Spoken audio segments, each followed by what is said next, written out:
This happened when I was around 12 years old. My mum took my siblings and I to visit her mum in her hometown in Mexico during our summer break. As soon as we got there, we were told not to wander close to the neighbour's house. Strange things seemed to be happening there.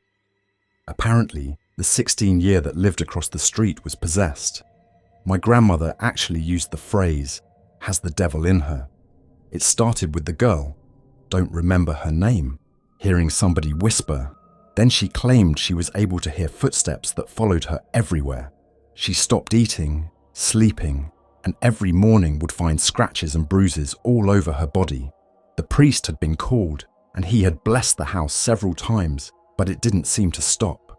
Her parents had to send their other children to stay with grandparents because they were too scared to stay in the house with her, as she was beginning to have violent/manic episodes. Some people in town said that when they walked by that house, they felt uneasy, and some even claimed they saw shadows and heard strange noises. My cousins were scared to walk by there and would rather go the opposite way and walk around the block just to get to a store that was 2 houses down from that house.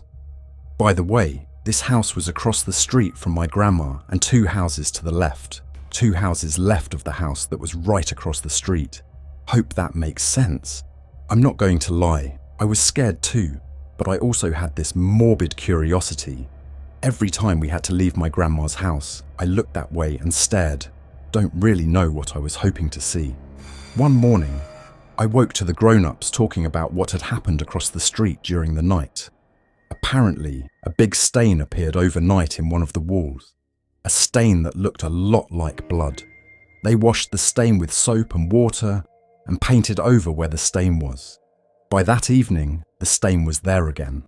They went to get the priest and once again cleaned the stain and prayed, while the priest blessed the house and threw holy water at the wall. By morning, the stain was back. The word around town spread and people had gathered and formed prayer groups. It seemed that they were praying non-stop. One group of people would leave and others would show up, all carrying rosary beads. My cousins, siblings and I were under strict orders not to get close to that house. My grandma thought we might also get possessed, or something might follow us home.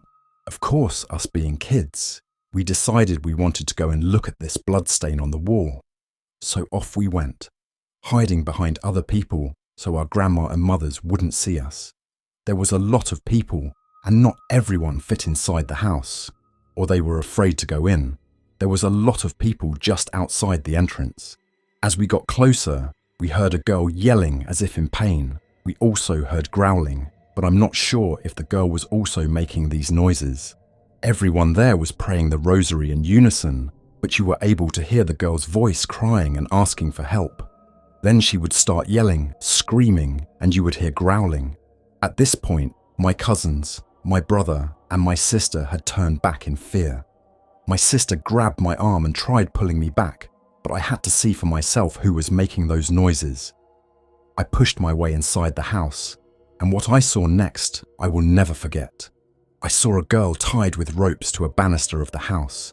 She looked to be almost just skin and bones. I don't know what I was expecting to see, but it shocked me, and I gasped. For a second there, it almost seemed like she heard me and turned my way. I swear she was staring straight at me and smiled. I was frozen in my spot, unable to move. Then I felt someone pull me back so hard I almost lost my balance. It was my grandmother that was dragging me out of there. I don't think I ever saw her that mad. She was fit to be tied. As was the norm, I got in a lot of trouble for disobeying, only this time I was really sorry that I did. I was so scared and kept seeing the girl's face and grin in my head every time I closed my eyes. I thought for sure she was going to get loose and come for me. Days after that, we headed back home to the US. Last I heard, the girl had gotten better. No one is sure if the priest coming over and blessing the house every day or the townfolk praying non-stop is what helped her, but they say that a witch, Brujo, was also summoned. His belief was that this was not a demonic possession, but a very strong case of witchcraft black magic. Apparently, this was done to her out of jealousy. She was very pretty and caught the eye of the wrong man. After she got better, she was sent away to live with relatives in the US. I don't know exactly what was wrong with her and how she got better. All I am sure of is that I saw her with my own eyes, saw the condition she was in, and heard the most god-awful noises come out of her such as I've never heard before. Many years have passed, but this is something that is very clear in my memory. I still remember that face and that smile, and it still scares me to this day.